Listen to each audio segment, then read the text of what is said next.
Film with family.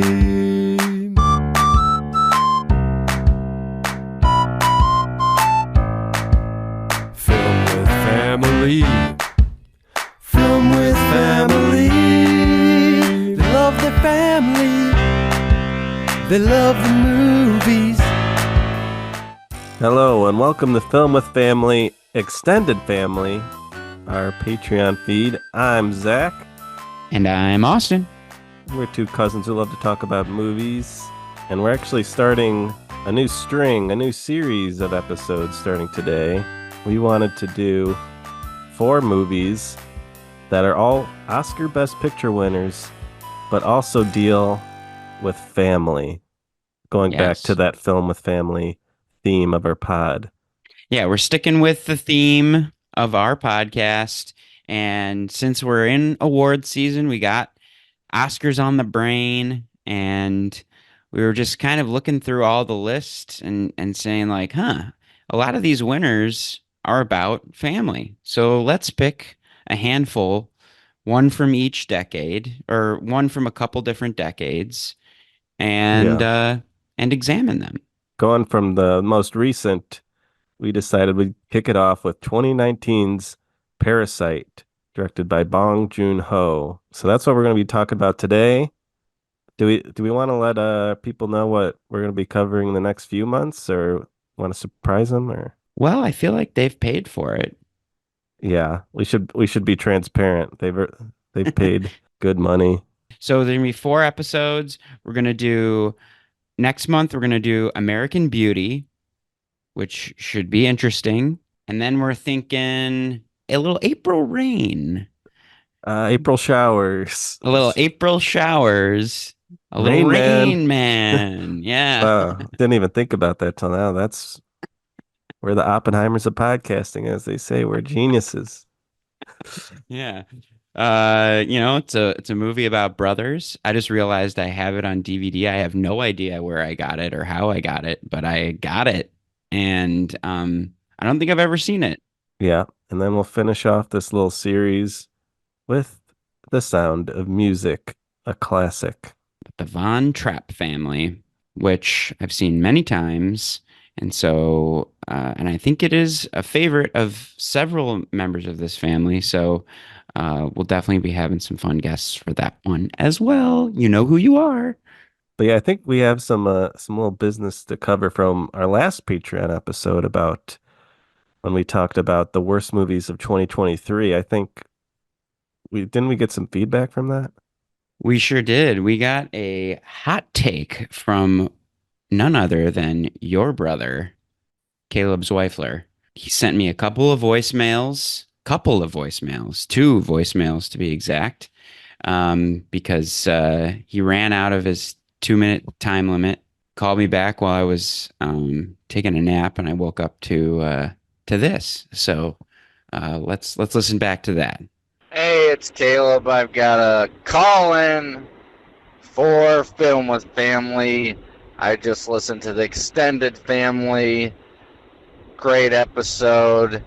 I have a addition to your list of bad movies, and I'm reaching on this one because I actually looked back to make sure, and it's not even from 2023, but I'm doing it anyway. 2021's Don't Look Up. Boy, what a pile of shit. Man, I remember being so excited for this movie. Wondering it's going to come out. DiCaprio's in it. Jennifer Lawrence is in it. It's about climate apocalypse stuff. I'm like, this is going to be great. How could it be bad? Leo wouldn't do anything if it was bad. It's going to be funny. Jonah Hill's in it. How could it miss? Man, I'd like to think I got a half hour into that movie. I was watching it with my wonderful wife. We probably got maybe 25. And we were being so generous every minute that we held on to that piece of shit. It just, every joke fucking bombed. Every stinking reference, every time it tried to be hip, every little phone joke. And here's the thing. You know, I have a flip phone. I've never had a smartphone. I'm not technologically illiterate. I have a tablet at home. I have a Mac computer, desktop. I know how to use Photoshop. I text. Sure, it's on T9, but I text. I even have emojis now.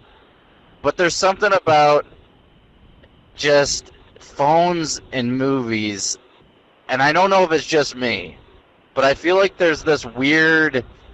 I just don't. Okay, the voicemail ran out.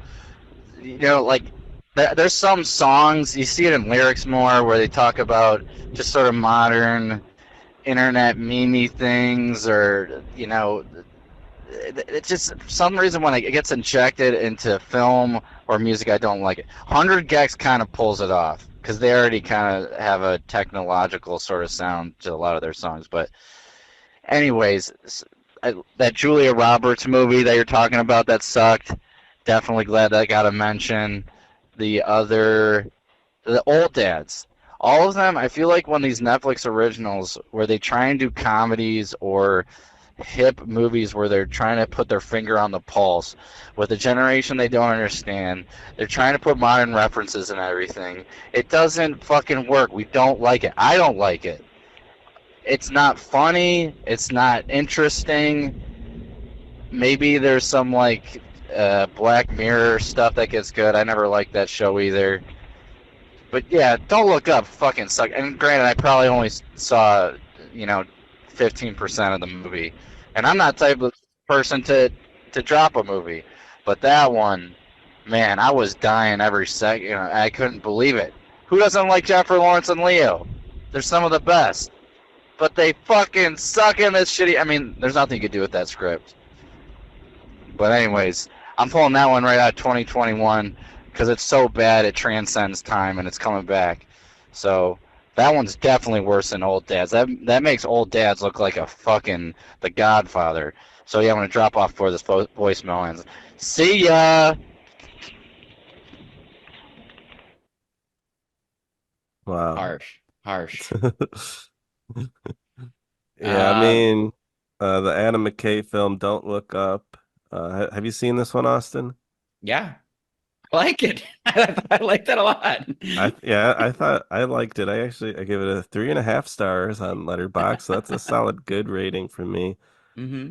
But I could see where he's coming from. There's definitely some bits, some jokes in that rubbed me the wrong way. But Yeah. I think the ending of that movie really kind of turned me around on it. Or like, I feel like it starts off pretty poorly, so I could see why he gave up on it. But I feel like at the end of the movie, I feel like it kind of sticks the landing, which I wasn't expecting. Yeah. Yeah, you said your letterbox review. I'm looking at Deaf Too Long, but there are some fun performances here. The ending really worked for me too. Yeah. Yeah, no, I didn't have letterbox at this time, but I remember being pretty charmed by it. I thought Kate Blanchett was good in it. But thanks for calling in, Caleb, one of our most enthusiastic listeners and contributors. Always appreciate a call in, call out, Yeah. take two. All these things are still on the table, folks. So feel free to give us your thoughts. We love feedback. We need it. All right. So I think that takes care of business. Well, you want to talk bong? You want to hit the bong? Let's hit the bong, baby. Bong Joon-ho. Bong Joon-ho's 2019 Academy Award Best Picture winner, Parasite. Yeah, I'll give you it won 4 awards at the 92nd Academy Awards. I'll just give it to you right now. It won Best Picture, Best Director, Best Original Screenplay, and Best International Feature Film. It was a great year. It was kind of I feel like it was kind of a surprise at the time that this movie won Best Picture. Yeah, what else was nominated that year? It was Once Upon a Time in Hollywood, The Irishman. There were only 9 nominees, which was kind of weird because now they do 10, right? Yes. Okay, so we had Ford versus Ferrari, The Irishman, Jojo Rabbit, Joker, Little Women, Marriage Story, 1917, Once Upon a Time in Hollywood, and Parasite. Solid list. Not a bad crop, but I'll say it right now, Parasite is my favorite. I really love this movie. I'll say that right off the bat. I do Yeah. really like Little Women as well. That I maybe put that second. Once Upon a Time, I wasn't loving Once Upon a Time in Hollywood that much, but on rewatches, I've really grown to love that film. So I think I like it now more than Parasite. In general, yeah, I mean, I was blown away by Parasite when I first saw it. I saw it in New York when I was living there in 2019. I think I saw it at like in Williamsburg. I remember looking at this list and being like, Parasite should win the Oscar. hmm But I never in a million years thought that it would. It was a shock to a lot of people, I think. I would think it was like one of the everyone was seemed very pleasantly surprised that it actually won Best Picture because And it yeah, I mean it's a foreign film. It's not in English. It's Korean, South Korean film. was the first foreign film ever to win Best Picture. Yeah. So I think that's a big part of why people were surprised. It's like Yeah, just hasn't been done. Didn't think the Academy would go for a foreign movie, but this one crosses over. And I actually have a fun fact about this movie. Would you care to hear? of course. This is the number one logged film on Letterboxd. Did you know that? Really? I didn't know that. Number one. I Wow. think I think it's like over 3 million logs at this point. Yeah, 3.44 million. Wow. So it's killing it. And it also has an average of 4.6, which is incredibly high. Yeah. It's very loved on Letterboxd, uh, as it should be. I think it's a masterpiece of a film. But I Yeah. was looking at this list. Would you care to make some guesses at some of the other in the top 10 of most watched movies on Letterboxd? Goodfellas has got to be on there. Eh. No? No Wow. Goodfellas. Um, any Scorsese? There's got to be some Scorsese on there. Eh. Really? Wow. Okay. Oh, yeah. Uh, uh, Pulp Fiction. Yep. Pulp Fiction at number 6. Okay. How about I don't know, something stupid like Star Wars. Surprisingly, no Star Wars. Okay. But Um, yeah, some other ones on here. Number 2 you got Joker, which ugh. uh which was also a 2019 film. I guess 2019 is a big year for Letterboxd. Maybe that's I Yeah. don't know. That could be affecting it. Also, another Joker film, The Dark Knight. A lot of Christopher Nolan bros on Letterboxd. Of Yeah. course, Fight Club at number 4, Inception at number 5, Knives Out's on there. So Yeah. I thought it was kind of an Knives interesting list. Out? Yeah, Knives Out made it all the way up there. Yeah, I think this is that has something to do with like recency of the app. It's like no classics on there, like nothing like before like nothing from the 70s, like Godfather. No. At number 12, you got Forrest Gump. So like, It's yeah, I mean, 90s. yeah, it's nothing that goes back that far. It's mostly more recent shit, very film bro-y kind of movies. Parasite's kind of breaks the rule on there. That's like actually like a pretty classy choice. Yeah, classy choice. It's a great film. It was sort of a dark horse. I think it made a ton of money at when it was out in theaters. I think it made something like $200 million. So it sort of couldn't be ignored by the Academy. hmm You're a pretty big Bong boy, aren't you? You love Bong. You're a hoe. You're a Yeah. real hoe for the Ho for the Bong. bong. Yep. That's accurate. I've seen all of his movies. He only has like 8 feature-length movies. He's got Parasite, Memories of Murder, Snowpiercer, Oakjaw, The Host, Mother. Well, Mickey 17, which is going to come out this year. Maybe. Maybe. Oh There's yeah. there there's some drama we could get into there. Yeah. and his first film, Barking Dogs Never Bite. So he doesn't have a huge filmography, but I've seen all of those, and they're all good. He hasn't made a bad movie, in my opinion. I really love The Host. I feel like The Host and Parasite, those are my two favorites of his, but they're all good. What I think is really interesting about him is that he has been like for, you know, over 10 years now, kind of a darling of the major, direct American directors. Like Tarantino has loved him since Memories of a Murder, has loved The Host. He called those like perfect films. What's the quote here? I had it right here. Yeah, Tarantino said, "Of all the filmmakers out there in the last 20 years, he, Bong Joon-ho, has something that 1970s Spielberg had. There is a level of entertainment and comedy in his films. The Host and Memories of a Murder are both masterpieces, great in their own way." Yeah. Yeah, it's true. There is a lot of humor in his movies, but also can turn on a dime and be very dramatic and violent. And I Hmm. don't know, he's kind of incredible at balancing comedy and drama, Yeah, as Tarantino is. I could see why Tarantino would respond to his filmmaking. It's, yeah, he makes very accessible films, even though they're mostly Korean movies, though. Yeah, he's done a few English movies like Snowpiercer and Oakjaw. But yeah, where are you at with Bong? How many bongs have you hit? um, I not as many as you. I've really only seen Parasite and The Host. Did you like The Host?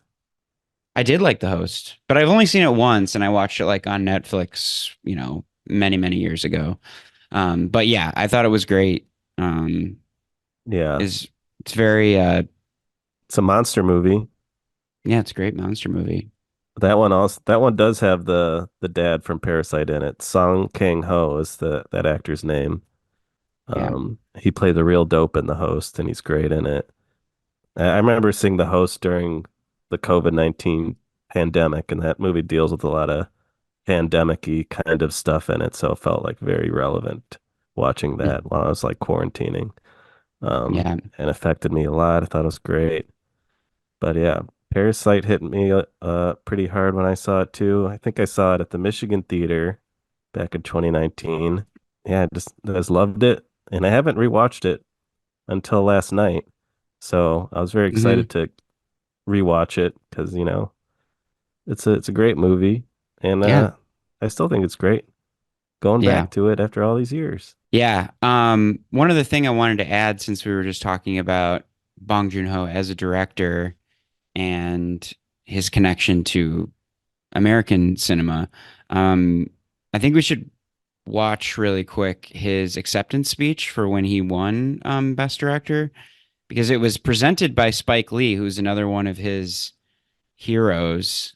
I saw some other interview with Bong Joon-ho where he was talking about how he would have these kind of like pop-up cinema nights in Korea where he would play Spike Lee movies. And so I just wanted to play this really quick because he shouts out Scorsese and Tarantino, who he was up against. And he's just like a funny guy. 가장 개인적인 것이 가장 창의적인 것이다. 그 말을 하셨던 분이 누구였냐면 제 책에서 읽은 거였지만 예. Thank you so much. When I was young and studying cinema, there was a saying that I carved deep into my heart, which is the most personal is the most creative. 그 말은 that quote was from our great Martin Scorsese. So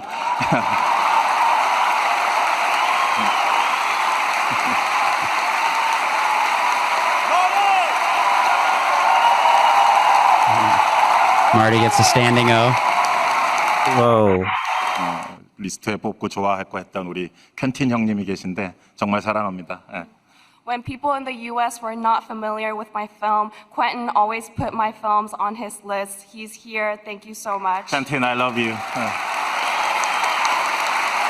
So humble guy. Yeah. Yeah, it's nice to see how overcome with emotion he is. Like when the translator's speaking, he's just like kind of like grabbing his hair. He's just like collecting himself in between like his next sentence. Yeah, he can't believe it. Yeah, but let's get into this movie. It's interesting because it kind of became this symbol or like this meme that people kept going back to during the pandemic, because of its commentary on class and like kind of social inequality. Like, so you have some examples of that as a meme, or like, what do you mean? I remember there was like one, like there was a shot because it was during 2020 and it was like during the election, and there was like a two flat, and there was a guy, like it was like clearly like the guy in the garden unit had like a Bernie poster on his window, and then like the guy in like the bigger apartment right above him had a Trump poster, and it just said like Parasite in the middle of it. Uh, Yeah, stuff like that. And I just think that like it just became sort of like very culturally relevant because I mean, like we have to remember that this movie won in February of 2020, like right before everything went down with the pandemic. So, I mean, that was just like so close to everything happening. yeah. And Bernie was running for president, and Bernie's like whole platform is social inequality and the Right. 1% and all Yeah. that. Yeah, yeah, that occurred to me today when I rewatched it because I was like, wow, that this movie won February 9th, 2020, and then Bernie won Nevada, which was like it was a big deal within like I don't know, people who supported Bernie. It was like, wow, he might actually win this. He won just like 2 weeks later, February 22nd, and it's like, wow, we were so close Yeah, to everything was like, looking up. Everything. yeah, yeah, everything was looking good for a second there. And then it just like all instantly collapsed. Yeah, kind of like in this movie, there's an upward trajectory, there's a sense of hope, and Yes. things eventually come crumbling down violently and horribly. Yeah. So do you want to get into it a little bit more detailed? Like lay out the synopsis of this film? Spoiler alert, we're gonna spoil Parasite. You can watch it on Max. Uh, do that before you listen to the episode. Well, it's about a family, you can say. Two families, really. Yeah. Yeah, mainly about the Kim family, right? That's the main family. Kim family is the poor family and the Parks are the rich family. Yeah, the Kim family is comprised of a father, a mother, uh, a daughter, and a son. Four family unit, a nice tight unit, and they live in poverty in South Korea. They live in like a semi basement, they call it. So like they have like this like one window that's like kind of can see out a little bit. Street level. There's like people like pissing on their window. Yeah, the pissing guy, yeah, he comes up a couple times as like kind of like an example of like someone that's like even worse off than they are. So like Hmm. they're doing very poorly. But they're not doing the worst. So there's like some people below them. That's kind of like a semi-basement metaphor. Yeah. Um, and yeah, and they're all unemployed is the thing. So they're all like trying to figure out how to make some money and try to elevate their social status, their class. Scheming in different ways. They're like taking Wi-Fi from the neighbors. Yeah, yeah, that's how the movie starts. Is just like they've lost Wi-Fi, the free Wi-Fi they were mooching off of. Like, oh, they added a password. Fuck. Yeah. Yeah, which is a Yes. relatable problem. I've dealt with that in my college days and stuff. Yeah. And they take up kind of like a part-time job where they're making pizza boxes, and they're like trying to figure out a way to like do it as fast as they can, but like they're like, hey, like the company comes back to them and they're like, a quarter of these are made like shit. Like we're gonna dock your pay. Um, Yeah, they're like looking up like YouTube videos as to like how to like do it as fast as possible, yeah, um, and they have stink bugs in their house, and like an yeah, exterminator comes by and Yeah, he's just like fumigating the whole street. And then they're yeah, like, "Oh, just close the window." And then they're like, "Wait, keep the window open. We got to deal with these bugs. This is yeah, good." And they're yeah, just like willing. free fumigation. It's a sad kind of thing, but it's I don't the way the movie plays it off, it's pretty funny. I don't know. Even though they're in dire straits, they have a chipper attitude. The family dynamic with this family is very charming, I think. And Yeah. and they get to clear they all really love each other and they have a great connection with each other and they're all in it together. They're like they feel like a strong family unit, which I really like. Yeah, and so then uh the son of the Kim family is approached by a friend who tutors this rich family, who tutors a daughter in this rich family, and he asks him if he can like take over his position, Yeah, right? he has like a college friend who's a little bit more well off and he's gonna go study abroad and goes up to the son of the Kim family and it's like, hey, you Mm, wanna take over here? That leads to like the son like forging some college documents with the help of his sister, who's got some graphic design skills, mm-hmm. um, to like kind of con his way with this recommendation.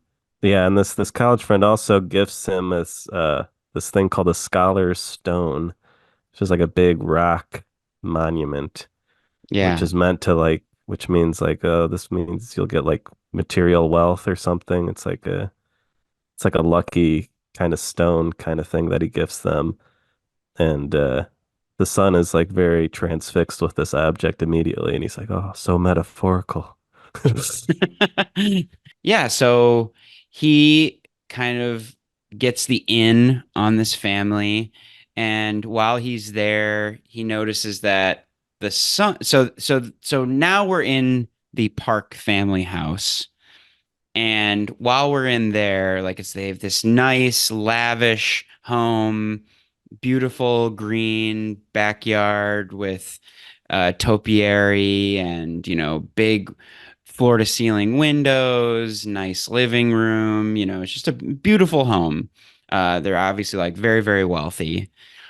And so he gets in there, he starts working with the daughter. It's going well. The mom kind of like keeps a close eye on him and she's like, "Okay, you got the job. Even we'll give you a little bit extra money for inflation." Yeah, And then he notices that the son has like an interest in art and the mom wants to get him like an art teacher. he snaps an opportunity right there. He's like, "Hey, I know somebody." He doesn't say it's his sister that he knows. I forget exactly like the lie he construes, but he Is makes that it like feel something like like a friend of a cousin or something like that? Or yeah. yeah, he makes it feel a little bit more removed than saying like, "Oh, my sister would be a great art teacher." Hmm. But he has a sister in mind for it. Yeah, then the cycle continues. She's really good at I mean, he's pretty good at it too, of like presenting this kind of confident exterior of like he's like a good tutor and Hmm. like he- they all do a good job of playing the part and like Yeah. they can see them like rehearsing for it and like practicing their backstory. Like I Yeah. like before like they knock on the door, like him and his sister, like they do like the little sing-songy like little Yeah, like uh a mnemonic device to like remember like what her backstory is, that like she comes from like Illinois State School and she was like I definitely noted that too. It's like really cute, like little song that they like use to remember all of her background. yeah, and she's doing like a funny like little gesture with her fingers when she's like doing it too. Hmm. And yeah, you don't see them like work that backstory out at all. It's just kind of clear that they've worked that out off camera. Um, Hmm. yeah, this movie just clips right along. Great pacing. Yeah, the next thing is the driver. After the sister's interview goes well, and she kind of boosts up her role from just like not just art teacher with the young son, yeah, but also like an art therapist. Hmm. because she like looks at one of his paintings and is like, "Oh, look at this zone right here. That's the schizophrenia zone right there." Yeah. It's like he's got some deep trauma, Yeah. and like she's kind of bullshits her way and like actually like hits on something, and the mom's like, "Oh shit, he actually does have like this fucked up thing that happened to him, like seeing a ghost." Yeah. And so she like gets the job and like becomes like an art therapist too, which like get even more money. Yeah. So she's great, uh, but she also sees an opportunity to get the driver for Mr. Park, the father figure of the family, to get his driver replaced with her own father, Yeah. and she plants her underwear in the back seat Yeah. as a way to get him fired, and Yeah. it works like a charm.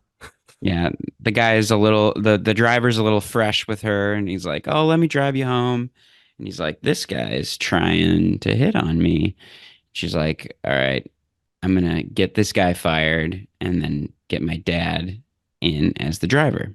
And it's funny because like the next scene is them having like a nice big lunch because they've like made all this money already from the family, and they're like telling their dad what the next plan, like the next scheme in the plan is going to be.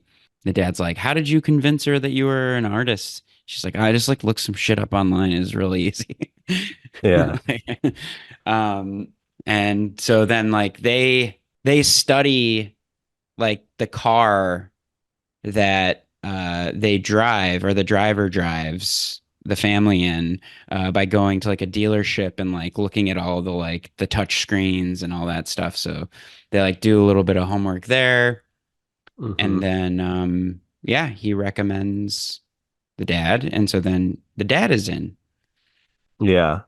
And the trickiest one to get in there is their mom to replace the maid of the household who's like been there forever. Yeah, I guess she was like the maid before even like the Parks lived there, like Yeah. because like the architect of the house like was the original person that lived in the house, Hmm. and so she's been around since even back when he was around. And but yeah, then they devise a very elaborate plan to get her out Yeah. using some rumors of having tuberculosis and her peach allergy, throwing some peach fuzz on her, and Yeah. it's crazy, but it's really great to watch, a really cool sequence montage, this whole part of the movie. Yeah, this is where I feel like Bong Joon-ho's Tarantino influence really comes out, is like, these like really small details, like somebody being allergic to peach fuzz, and then like them, because like the father has to do this big monologue where he like convinces the mother that like he saw the maid coughing and that means she has tuberculosis, which means they could give it to the kid. And so it really reminded me of Reservoir Dogs. There's that whole like rehearsal scene where he's like trying to like con the con Oh yeah, artists. with Mr. Orange, like Yeah. that whole, yeah. Yeah, where he's like, "I'm not a fucking actor." Yeah, yeah, like, Yeah, there's even the bit where the son is like coaching his dad. I'm like, yeah, no, I was like, don't be, that's too much. Like, or like, I don't know. That's a yeah, really yeah, fun yeah, bit. yeah, where he's like kind of giving him acting lessons. Um, and yeah, and so then they like kind of like collect this peach fuzz and just like very subtly when they're like walking by the maid, like throw this peach fuzz on her. And they time it just right so that like she goes into a coughing fit right when the mom comes in and like he's planted all these ideas that she has tuberculosis. And this is like one of my favorite scenes in the whole movie is because she starts like coughing into a napkin, she throws it in the garbage, and the mom sees this, and then like very slyly the dad walks up to the trash can and like pours some hot sauce onto the napkin, Yeah. and like he looks over at her and like pulls the napkin out of the out of the Little trash bloody can, like napkin. yeah, like all dramatically, and looks at her like, "Oh no, she's dying." Like like the look on Yeah. his face just like cracks me up. Like I even had to like rewind it because I just think it's like Yeah. the funniest. look. Yeah, it cracked me up too. Yeah, Song Kang Ho, who plays Mr. Kim, he's just got one of the most expressive faces. Hmm. Um, I just love him as an actor. Yeah, Yeah. recently last year I went through all of Park Chan-wook's movies. Another South Korean filmmaker who made Old Boy and stuff, and Song Yeah. Kang-ho just pops up a lot in his movies too, and he's a great actor. And he's great in this movie. I mean, all the performances in this movie are kind of perfect, in my opinion. Like Yeah. everyone seems perfectly cast. Everyone's got their own kind of vibe and very distinct personalities, and just really fun to watch the whole time. Uh, Yeah. it's great. Yeah. So yeah, just wrapping up that last part of the scheme though, they they basically they fire the housekeeper because they think that she has tuberculosis, and then the the father recommends this like maid service, and that brings the mother in. So now you've got the whole family unit working in these different capacities within this rich family. And quickly they all go off the parks, the rich family all go off for a camping trip. And so Yeah, then for the son's birthday. yeah. And so then all four of them just kind of party at the house. They order a bunch of food, they get drunk, there's like hanging out in the house, Yeah, it's a very enjoying prolonged kind luxury. of scene of them. Yeah, just being drunk in the living room of this rich family's house while they're out of town.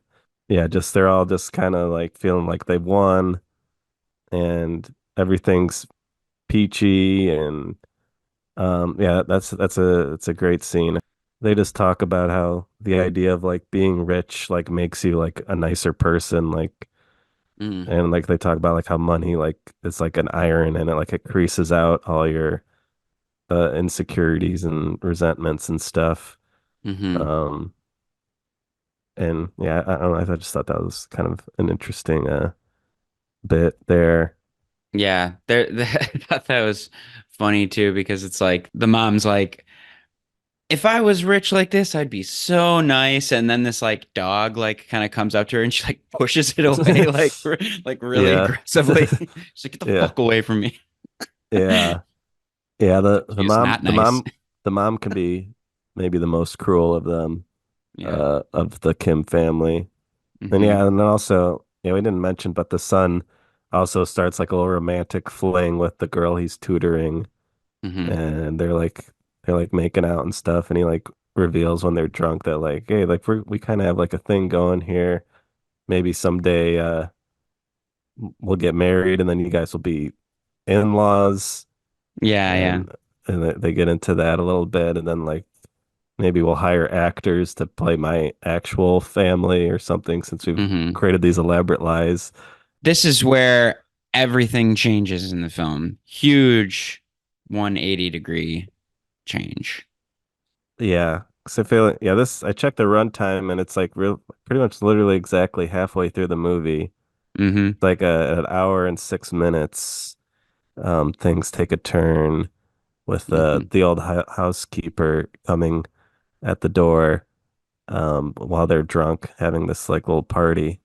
Yeah. And yeah, before this point the movies felt a little bit more comedic and a little just had more of a fun light touch, but then Yeah. after this point it feels a lot more dramatic and intense, I would Yeah. say. A little bit of a genre flip almost. Yeah. It turns into like more like a horror thriller at this point. Um, Yeah. where the old housekeeper shows up and she said she forgot something in the basement. Hmm. And so, you know, the new housekeeper, the mom, is supposed to be there, so that's fine. But the other members of the family aren't supposed to be there, so they kind of hide. The old housekeeper comes in and quickly goes to the basement, and I like that image of her like going into that pitch black doorway into into the basement like is just seared into my head. Like that image stuck with me to this day, because Mm-hmm. she's just like so oddly like giddy. Mm-hmm. She's kind of Yeah. like cackling. She's like, hee, hee, hee, yeah, I'm going to go to the basement. And then she like just like disappears into this darkness of the basement. And then, I mean, the film itself like disappears into a kind of darkness.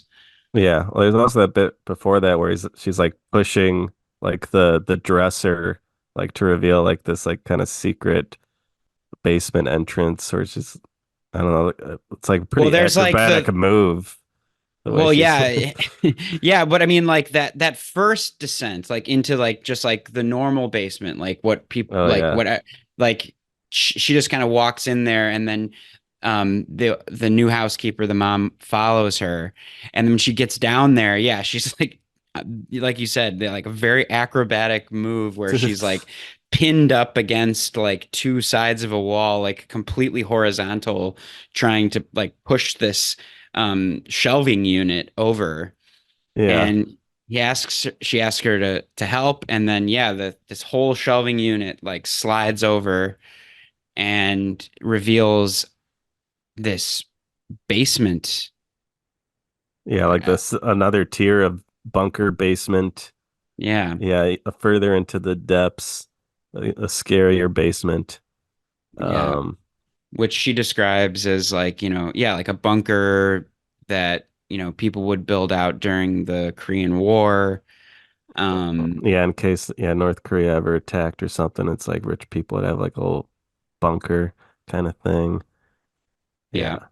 and so she goes down there, and there's a guy down there. Yeah, skinny guy who is actually the old housekeeper's husband, who's she's just been like kind of secretly taken care of down there. Um, and yeah, she hasn't been able to help him out since she got fired. And so he's just been kind of starving down there. There's no windows down there. Yeah, It's pretty bleak. yeah.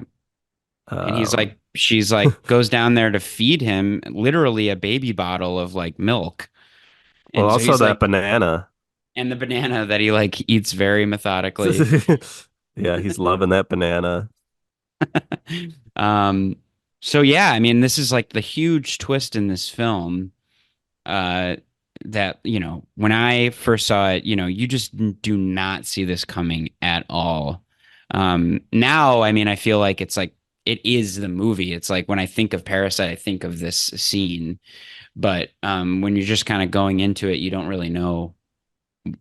You have no inkling that that is what's coming next. The Kim family is like snooping. They like kind of sneak and follow behind and go down to the basement too, trying to overhear what's going on. But they kind of slip on the steps and they all like fumble and stumble out uh Hmm. in front of the housekeeper and her husband there, and she immediately like starts like filming them on her smartphone, like Hmm. because she knows like, oh, this is I got something juicy here. Yeah, she's like, "You're all a bunch of charlatans." It's like, what is this? And because like when they fall on each other, and the brother's like, "Dad, you stepped on my foot or whatever," and she's like, "Oh, you're all a family. You're all scheming together," and so she's like immediately turns from this like please like show me mercy and like help my husband to like fuck all of you. I'm gonna like rat you out. And this is just like such a brilliant device in the film, is like using the video on the phone that like is they're about to send it to the family, like be like, look what we found, and Yeah, like holding it up in front of them like a gun. Like even the husband calls it like it's a missile launch, like, oh, if we just like as soon as we hit this, it's like everything will change. And uh yeah. they're like threatening Suddenly they them have with all the this. Yeah. power. Yeah. Yeah. Yeah. I was thinking like it reminds me of what Caleb said in that voice thing, how he doesn't like smartphones and movies and stuff. But this movie uses smartphones very well dramatically, Yeah. which not a lot of movies do. Yeah. And I feel like you hear a lot of directors talking about they prefer to make period pieces because the idea of smartphones like destroy a lot Right. of like dramatic tension. Like a lot of problems can be solved with using smartphones and just like texting somebody, calling somebody. Mhm. But this movie actually uses smartphones and like their power to create drama in a really interesting way. So I Yeah. thought that's just like something you don't see too often in modern movies, but yeah, it works very well in this movie. Yeah. So, So so they're take like that, Caleb. basically Smartphones Yeah. can be used in movies Yeah, they can be effectively. used smartly. Smartphone. But yeah, no, there's just like this incredible scene where they're basically like holding the family hostage, like kind of doing this whole performative, like we're North Korea, like we can shoot these missiles off whenever we want and expose you for who you are. And they're like kind of like all on the floor with their hands up, and then they just like suddenly like just try to like wrestle the phone out of their hands, and they're like in the middle of this big fight. They're like smashing each other in the head. They're trying to get the phone out of their hands, and like right as that's all happening, the phone rings and the family says, "Oh, the camping got canceled and we'll be home in 8 minutes." Yeah, the camping got rained out. And Yeah. yeah, it's like we're gonna be home in 8 minutes. Could you make this very specific Yeah. dish that Yeah. the kid wants to eat? Uh, and it's like, oh shit, the tension just keeps ratcheting up. Yeah. And so one of them is like taking care of the husband, one of them is taking care of the old maid, one of them is like cleaning up this giant mess that's in the middle of the living room. And then she's making this like ramen dish. Yeah. And it's just like all of these things happening, and you're like, oh God, they gotta like do all of these different things before the family shows up. So yeah, like the tension is very, very high. Um, and it just comes to a perfect head, like where it's like all the stuff is swept away. They're all kind of like hidden away in some way or another.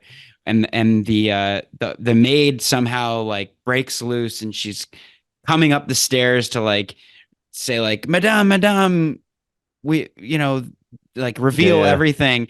And right as they're like walking the door, she just like donkey kicks her back down the basement Yeah, barely gives stairs. even a look. It's just like such an effortless, like, oh, I'll just give this person a sidekick.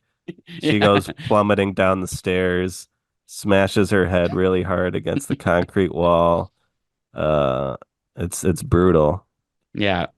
And so they pull it off somehow. And then, but the tension does not stop ratcheting there, because now you have all three of the people, or like the father, the son, and the daughter, all in the house still, kind of like hiding underneath the living room table while the family is home. The son of the Park family pitches his Native American tent out in the yard because that's what he likes to do. Yeah, he's got an obsession with Native American culture, which we haven't Mhm. talked about, but yeah, he pitches his little tent out in the yard, and his parents are on the couch, like feeling each other up, getting horny. Well, and they're also talking about like how the Mr. Kim like has like a smell to him, Yeah. like a certain stench, and Yeah. like how he talks about how the smell crosses the line because Hmm. he's the Yeah. Mr. Kim's all about not crossing the line with like people that work for him kind of thing. Yeah. And like yeah, he's like overhearing this while he's like under the table. The son is outside in the yard, and like the family, the mom and dad decide, let's stay on the couch. This is a really elaborate plot bop. This is a very this is on our Mount Rushmore of plot bops, I think. Yeah, But we didn't say we are doing a plot bump. That's we yeah, can't help ourselves. they're underneath the table while the son is in the backyard, and the mom and dad are on the couch sleeping there, like kind of keeping an eye on the son while he's like outside. Yeah, they have Um, like a little walkie-talkie set up with the son and the 10 and the dad. And I yeah, like how the son goes like over yeah, and yeah. and the dad's like over. Yeah, yeah. They're like, yeah, Yeah. they're talking through a walkie-talkie. And the parents fall asleep, and that's their chance to kind of break loose. And they do. I mean, it's very tense. It's like a very long scene, but suffice it to say, they get away, all three of them, and they race back to their home in the rain. It's like pouring down rain. Yeah. And when they get home, they see that like their neighborhood is completely flooded. Yeah, well, it's And you know, sewage water. So it's yeah, gross. yeah. And So it's like, and their house is completely flooded and bad. yeah, I mean, like, I mean, it's a very claustrophobic scene because it's like they're in a garden unit, and so all of this sewage water is just pouring into their house, and they're like trying to save what they can. Like the toilet is exploding. It's very disgusting. And like they're literally up to their chin in water, like in their house. Yeah, there's that toilet back in their house that was like spewing like black liquid, and Yeah, that's pretty gross. yeah. Erupting. Yeah. And then they kind of go to some kind of like space of refuge with the rest of the neighborhood. Um, and they just feel like kind of defeated Yeah, they're in the gym like with all these other displaced poor people. And yeah, on the cots. yeah, and they get the call from the Kim family, or the no, the Park family, the rich family calls them up. It's like, hey, we're gonna do an impromptu birthday party tomorrow. Um, get all you guys got to be there. Hmm. We'll pay you for it. But yeah, we want you all to be there for this party. And they're like, oh shit, we smell like shit. We got to go to this rich person's party tomorrow. Yeah, I feel like the movie kind of takes like an emotional turn here because it's like, you know, it's like you have them scheming and like succeeding at their scheme through the first act, and then the second act is this big turn, huge thriller tension, but once they escape and they get back home, it's just like this defeat. They are just like completely like, what are we doing with our lives? Like, even though we're like working for these people, it's like it's not a success. We're still working for these people, and like our lives are still literally in the toilet. Yeah, and there's also now there's these two people that are like in the basement that are like trying to fuck them over, and they're like they have to think about how to deal with that situation too, because that's gonna blow up in their faces if they don't deal with that. And Yeah, yeah, and Mr. Kim has like the whole speech of or like the son's asking him what the plan is, and he's like, I'm just gonna have no plan. How yeah. like you can't be disappointed or something if like you don't have a plan, because like inevitably the plan's gonna fall apart and it's gonna make you feel bad. So it's better to just not have a plan. And Yeah, he sounds very defeated when he's saying that. yeah. And then they all kind of like take up their positions again, going over to the house to set up for this party. And there's a very um there's a scene where the father is driving the mother, and the mom in the back has her like feet up, like, Mhm. and it's like really close to his face while he's driving, and she's like covering her nose and like obviously like thinks that he smells really bad even though her feet are like right in his face. Yeah, And then she's she's crossing the line. yeah, and she's exactly, yeah. And also saying to her friend like, oh, wasn't the rain such a blessing, like we needed the rain, like not Yeah, knowing like what happened, to this like like all yeah, whole their town. neighborhood. Yeah. Yeah, So yeah, and then I think that's like where it's like kind of like everybody's kind of getting like fed up. The son is talking to the daughter who he's tutoring, and he has this really emotional scene where he's like, do I fit in? hmm um do I he's looking at everybody at the party and just saying like, man, look at all these gorgeous people. It's all everyone's so elegant looking, and like here am I, like I Yeah, don't fit in at all. yeah. And he's also brought the fucking Scholar's Stone, the big rock thing that he managed to save from the flood, and he's brought Hmm. it. He plans to go down the basement and I guess kill these people with the rock, the the housekeeper and her husband. I Yeah. guess that's his plan, but that doesn't work out. Yeah. They're at the party. They're trying to take care of the people in the basement while the party is happening, but it backfires on them. The people in the basement kind of wrestle them, and the husband, who's like in this mania, like his face is covered in blood because he's like smashing his face against this like light switch. Um, Oh yeah, we didn't talk about how he like reveres Mr. Park, and he's like respect, and yeah, he's doing the Morse code light yeah. switch with his head, and like saying how much he loves him and stuff. Basically, the guy escapes. He's just like this craven madman. Well, Uh, he's beaten the sun with the his own rock, like yeah, bashed his head with a rock, and yeah. also his housekeeper wife has died apparently. I guess from her head trauma that when she fell down the stairs, like she's dead. So he's pissed off that his wife's Hmm. dead, Hmm. and he's crazy, and he goes upstairs bleeding and like grabs a knife, and at this point the whole party's going off, and they're in Native American headdresses for their son's birthday because he loves Native American shit, and they're like trying to do like this whole Native American little like scene with like tomahawks and stuff, and he has Hmm. like Mr. Kim like in a headdress like to play act in this scene Hmm. with Mr. Park. Yeah. Um, yeah, basically there's this crazy guy. He he stabs the sister of the Kim family who is like presenting this cake, the birthday, what is it called? The trauma cake? Yeah. Yeah. I don't know why it's called the trauma cake, but Yeah, I think just 'cause they feel like as her art therapist, she's like solved this like this trauma that he's had. And it's oh like, yeah, let's celebrate that you fixed this right. trauma with this birthday cake kind of thing. I don't know.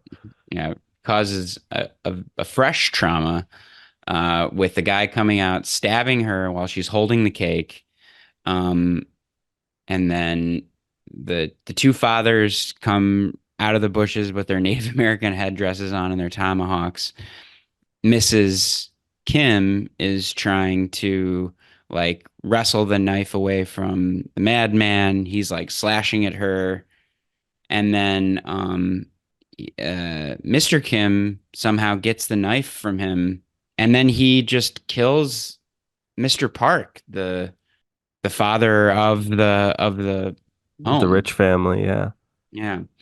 And oh no, he gets skewered with the sausage skewer. Oh yeah, does the mom skewer him?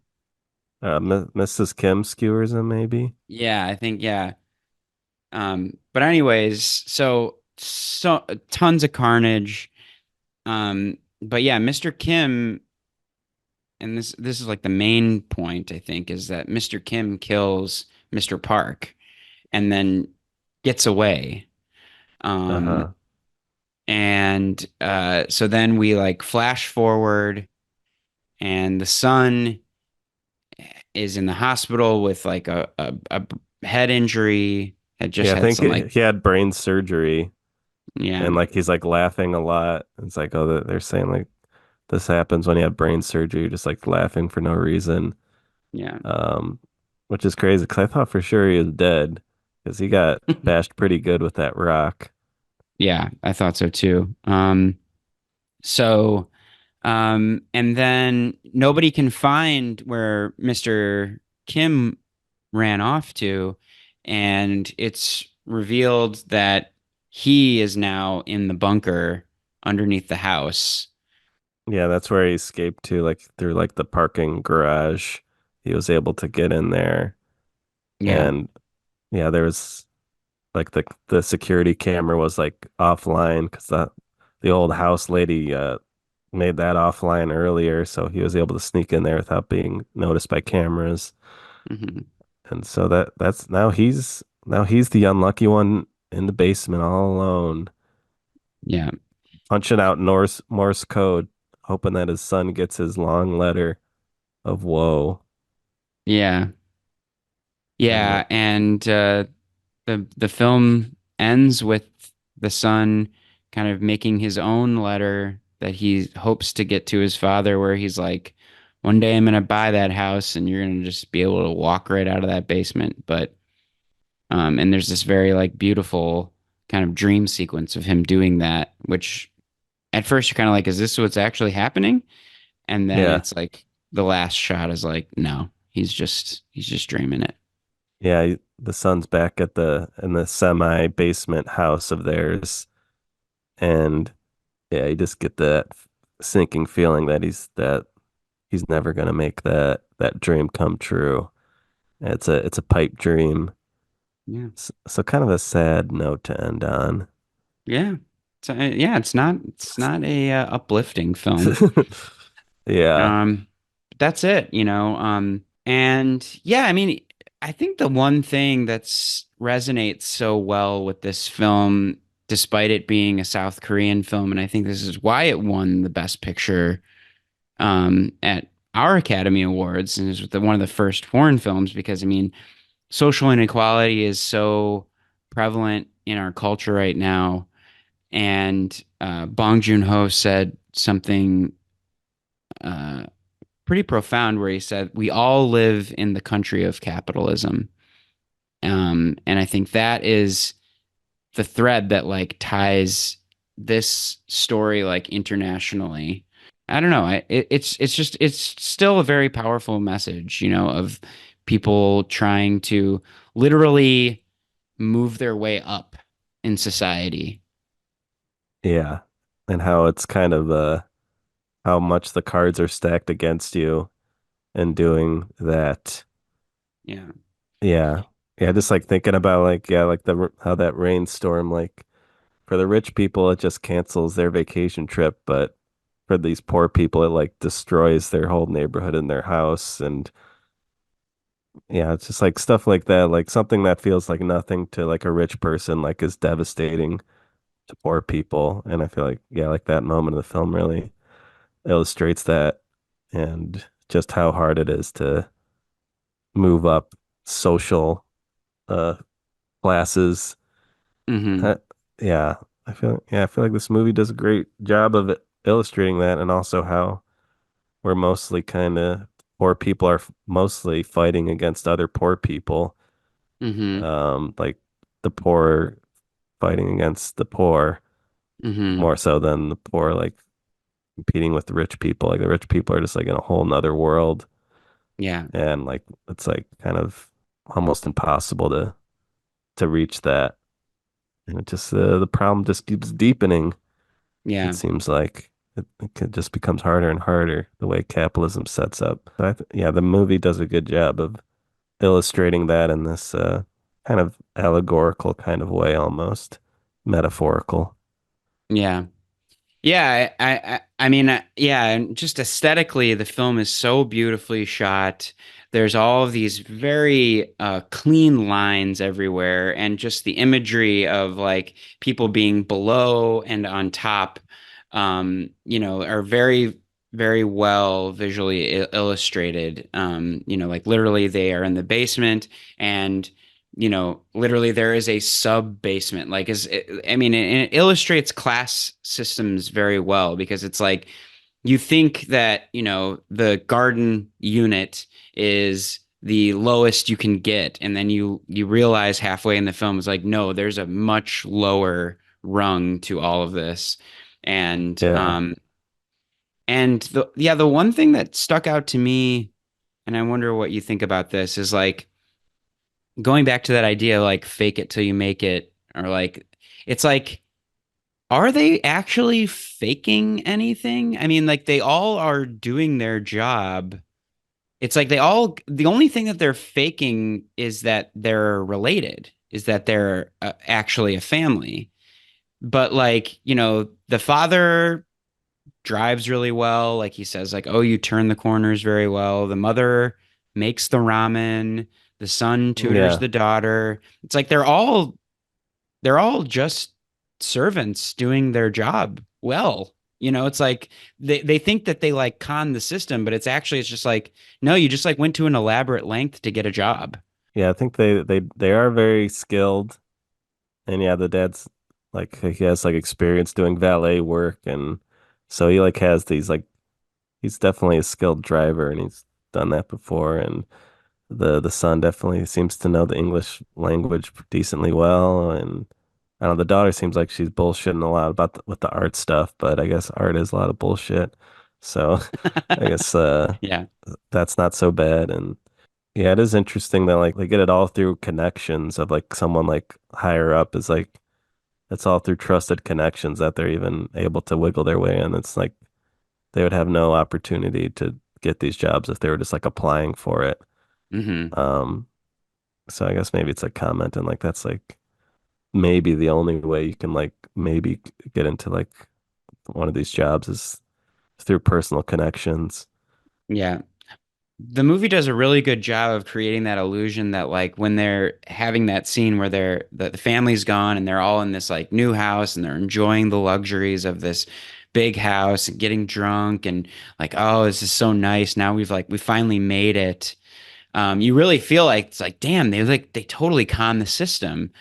And then especially at the end of the film with such a down note that it's on, you're like, they didn't do anything. They just kind of conned themselves into believing that they had achieved this, but it's like they really just got like a tease of it. They just got a taste of it. It's like, yeah, it's like maybe they could, if like everything went well and they continued to, like have these jobs with this family. I mean, it's like maybe, yeah, every once in a while, if the whole family was out of town, they could like hang out in the house but it's like you'd think that at some point they would have enough trust built up with the family that the family would like let them do that. It's like not like this like bad thing that they're doing is just like hanging out on the couch. Yeah, it definitely seems like the money is the main thing. And it does seem like they're getting paid well. Yeah, what do you think about the title of the movie Parasite? What do you think it means? Well, I think it can be interpreted in different ways. I mean, it's like they are kind of parasites on this rich family, but like in the way that they are trying to like glom onto them and leech off of them to like move in the social stratosphere. But also, rich people just in general are kind of scum, right? It's like Yeah, like that. they're kind of leeching on poor people in there. Yeah. So it goes both ways. Yeah, especially with the way how they're just like very like cavalier with like they just expect them to like be there whenever they want them to be like yeah, we'll be home in 8 minutes, make this dish. Hmm. Like just like stuff like that. Just like very low key demanding. Or like put on Um this headdress, we'll pay you extra. yeah. Yeah, basically just seeing them as puppets and yeah, that definitely can emotionally parasitic or something. I don't know. Yeah.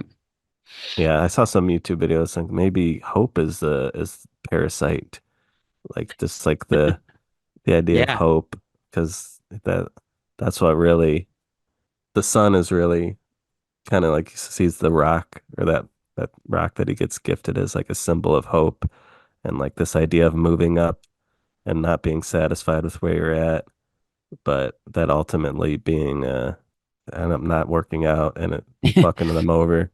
Yeah, literally that rock is what like he gets bashed over the head with. Yeah. So yeah, it's a bit bleak, It's very metaphorical. very metaphorical. Uh, I was thinking a little bit about this new movie Saltburn when watching this Oh movie. yeah.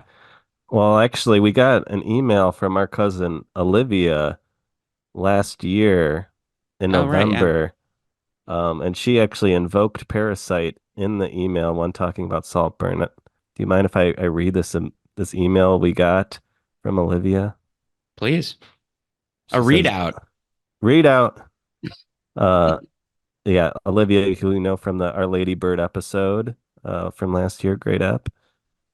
Dearest fellow family film buffs, yesterday I saw an early preview of the new movie Saltburn, and I can 1000% say you should go see it.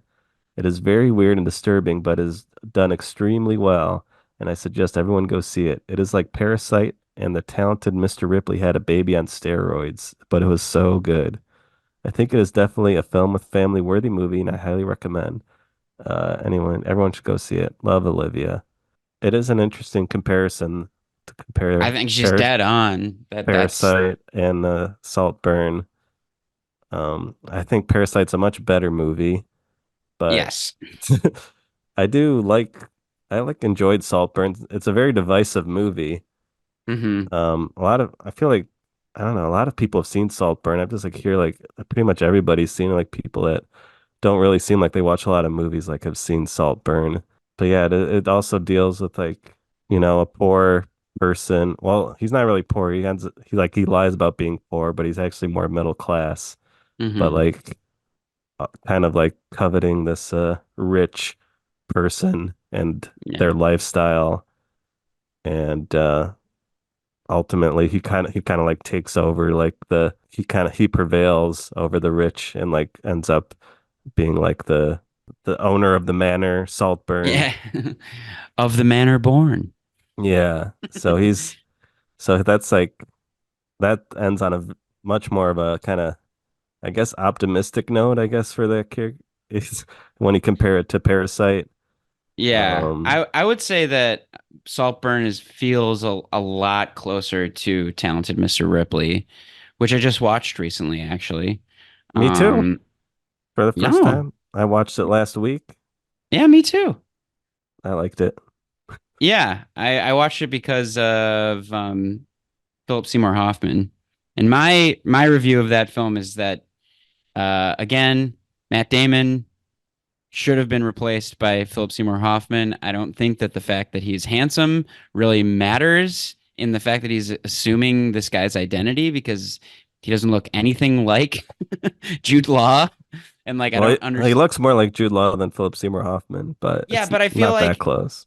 but it's like these people don't know like what he looks like anyway. I don't know. It just to me doesn't make that much sense that people are like, "Oh yeah, you're clearly this guy." So it's like I feel like Philip Seymour Hoffman could be like this just like imposter. I just would have been so much better if he was the main character and if Kate Blanchett played um Gwyneth Paltrow's character. But I digress. I just think that Saltburn is much closer to that film than it is to Parasite, just because Saltburn doesn't deal with class in the same way. It deals a lot more with like deception and like kind of like seduction. Yeah, Um, it's definitely more horny and sexual. Um, but yeah, I more do intimate. take her, yeah, but I do take her comparison. I think that those two films definitely, they're all in the same realm. Just this Yeah, idea of like somebody deceiving another rich family to like make their way in and take their wares. yeah, yeah. I do think there's kind of a similar way that Parasite depicts rich people and Saltburn depicts rich people, or like Hmm. they don't really make them out to be like evil, like caricatures. Like they're not horrible people, but they're definitely um a little ignorant and gullible and dumb, and they definitely have some walls up and like some snootiness, but I don't know. I thought there's something like some similarities there with how like they represent like the rich people in those movies. Yeah, agree. Well, Zach, we should probably wrap it up. you have any final thoughts on Parasite? Yeah, I just think it's basically a flawless movie. I can't knock it for anything. I think cinematography is incredible, editing's incredible. It's just very well written, well paced film. There's like not a moment where like I'm bored or like it's just like it just moves from the moment it starts, and all of the characters, all the performances are pitched perfectly. Some really good comedic moments, but also really intense violence and drama. And it's got some good social commentary in there. Some people feel like they or like I've seen reviews that are like say this movie's like shallow or like it's like it's not saying anything that new, which I guess is true, but like it's also, people need to be reminded of like, Yeah. of like these kind of social class issues. And I feel like this movie just puts that message in a very watchable, very entertaining, thrilling package. And Hmm. it's got a bit of a downer ending, but it also feels true. That's Hmm. something I don't really like so much about Saltburns. The ending really kind of rang false for me. It didn't, it felt kind of forced that the way they did that ending, it didn't feel right. But this ending to Parasite feels much more appropriate. Rang false, more like Wang false. You talk about Saltburn with Barry Keoghan's dick out, dancing to Murder on the Dance Floor. Yeah. Fucking love that song. Yeah, I mean Sorry, I cut you off. it's a fun ending with him dancing around, but it didn't really feel like the movie earned it. Yeah. But anyway, Parasite, I love it. Bong Joon-ho's great. Put on this movie, put on the host. All of his movies are good. You can't go wrong, really. Yeah. I would say that this movie is saying something old, but in a very new way.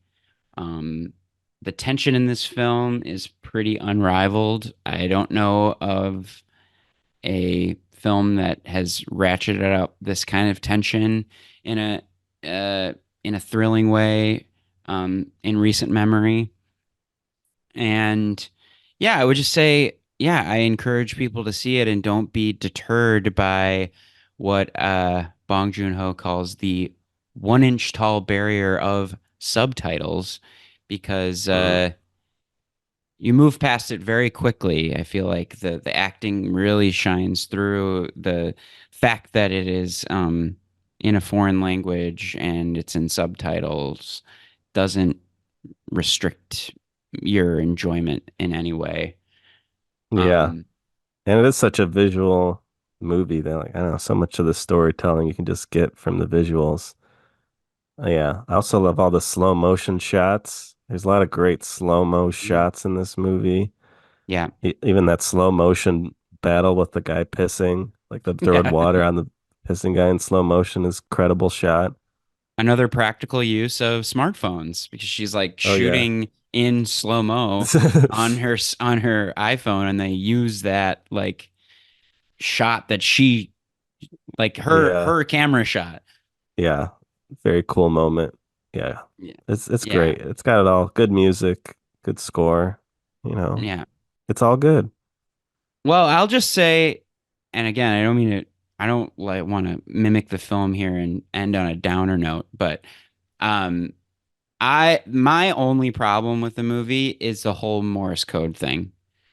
Um, I just feel like you could probably, I don't feel like it adds to anything, and I feel like that ending where he's got this very long, flowery, like you said, like letter of woe that he's like sending out in Morse code every single night to hope that his son sees it. Um, I feel like it could much. I feel like it. Like I really was hoping that the movie would just end with like just the flickering light and him just being like, "Oh, my dad's in the basement," and like and he could just and then he could just say like, I hope one day I can buy this house, and you could still have that dream sequence just without like the whole like decoding Morse code and all that stuff. I don't know. I just feel like that kind of You drags didn't for buy me. it? It just drags for me, and there's just like and like I don't know, there's just like so many phrases that he uses in that letter. There was like, you're really gonna Morse code out all of that? It's like every single little like, and as I was saying, like, Yeah, yeah, yeah, it's a little ridiculous to think about Morse coding out that whole letter. But I mean, mhm. I guess he's got nothing better to do, so I don't Yeah, know. yeah. I mean, I don't know. That's just my only little problem with it, and it's like whatever. I can't really ding it for that. It's Yeah, it's just like a quick moment. It's not like they like linger on yeah. that for a long time. Just I don't know. I like it. okay, fine.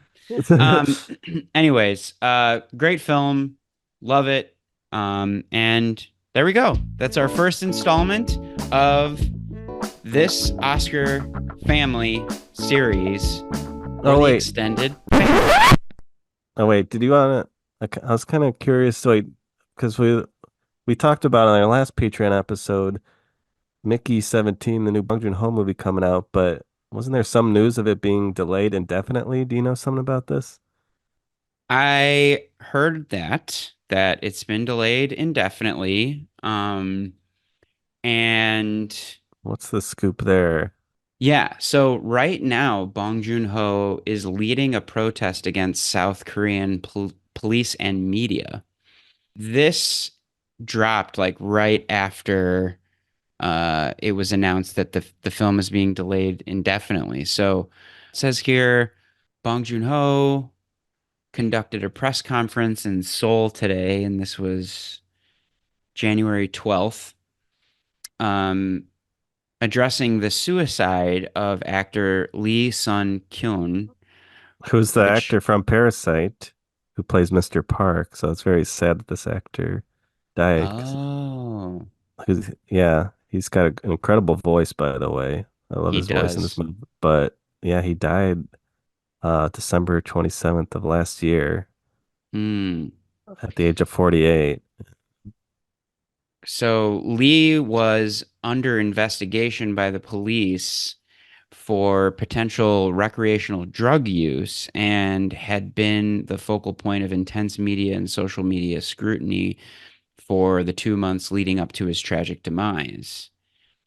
Supported by a strong coalition of artists, cultural organizations, and trade associations, Bong advocated for an inquiry into the police procedures and urged established media to contemplate the sensationalist coverage that could have played a role in Lee's decision to end his own life. So, yeah, he's tied up in some very serious legal matters right now, and I assume that it's taking away from either the production or the marketing of this film. I wonder if it's because I assume Neon is releasing Mickey 17. Maybe they don't want to get like tied up in this, cause some kind of international incident or something. So Yeah. it's got to be something related to that. Yeah, I guess yeah, the movie was supposed to come out in March, so yeah, that's coming up pretty soon. So yeah, hopefully it comes out this year.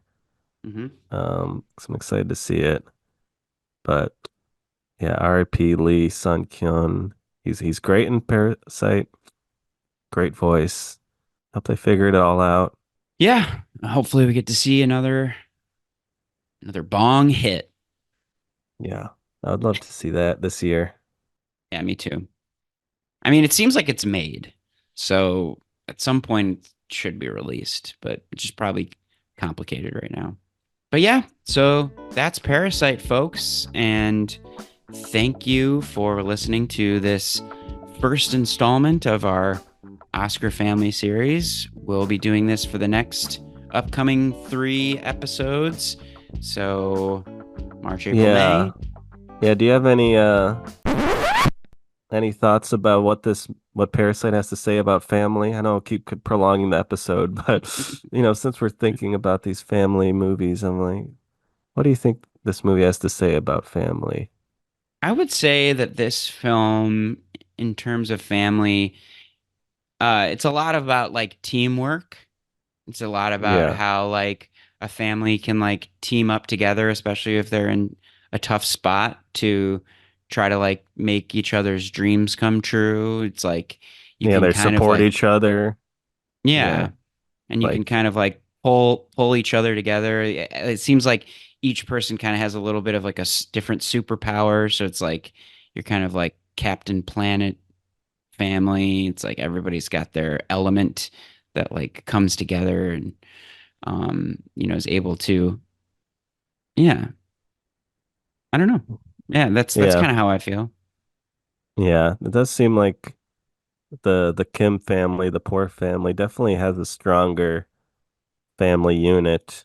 And like, yeah, comparing it to the Park family, like their house is so big and they feel just like kind of isolated from each other. And like the dad's Totally. like always at work and like you just don't see them interacting with each other all like together so much. Like they're so I don't know, maybe it has some commentary about like how being poor sucks, but kind of brings you together as a family sometimes.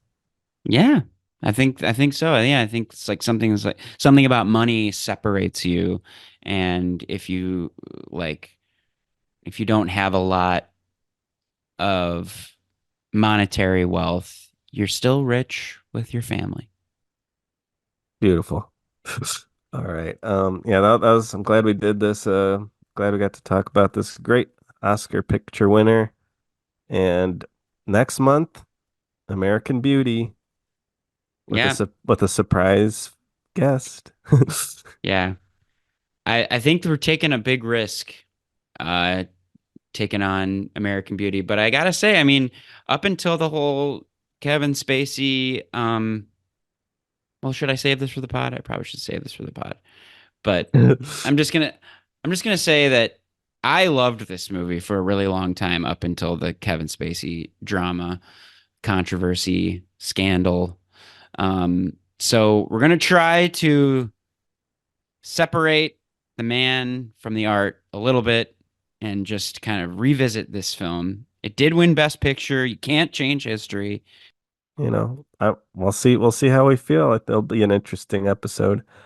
And you're only getting that on Film with Family Extended Family. Yeah. So thanks for sticking with us here, folks. You know where to find us. You can email us. You can shoot us a Patreon message. Yeah, and some members of the extended family have already reached out to us and be like, "Hey, I'd like to see this." You get that as a Patreon member. You can reach out to us directly. You get first dibs on whatever future episodes you want to see. Yeah. Yeah, your words hold a lot of weight because you're putting that 199 a month down on the table. Yeah. And that means me and Austin are listening Yeah. to you while you listen to us. Yeah, so if you have any suggestions whatsoever of what you want to hear on Film with Family extended version or even on the main feed, let us know. You're first in line. Yeah. Oh wait, I just had another question thought when it comes to Parasite. Do you have Now, a favorite character from this movie? Floofy. The dog? No, no. Mr. Mr. Kim and Yeah. that What I mean, that napkin reveal? yeah, and then also when he's like trying to act too, and he's like being like kind of a bad actor is like Yeah. so funny. Um, I think he has some of the best comedic moments, but also the husband in the basement is just like insane looking. Like he just looks crazy. Um, Yeah. visually, he's pretty intense. But yeah, I think like acting wise, I love Mr. Kim. Yeah. Yeah, that's a good pick. I also really like the sister of the Kim family. Mm. Uh Hee Jung as her character's name. The actor is Park So Damn. She's just super cool So damn good. and cute, and she just has a great vibe to her. And I'm real sad that she got knifed. Yeah. It's sad that she gets singled out, but she was maybe too good. She fit in a little too well, I guess. Yeah, she's kind of the chameleon. That's like her superpower. That's the one thing that gets kind of lost in translation is like you can't really pick up all the subtleties of her, like how she changes her voice, how she changes her demeanor. But it does come through that she is doing that, but I kind of wish I was like South Korean so I could like see like all the little ways that she's like changing her behavior. Yeah, all the nuances. Hmm. Um, but yeah. Okay. Bye. All right, bye. Thanks for listening. Thanks for listening, folks. We love you. Till next month. We love the movies. And we love our family. Peace out. Bye.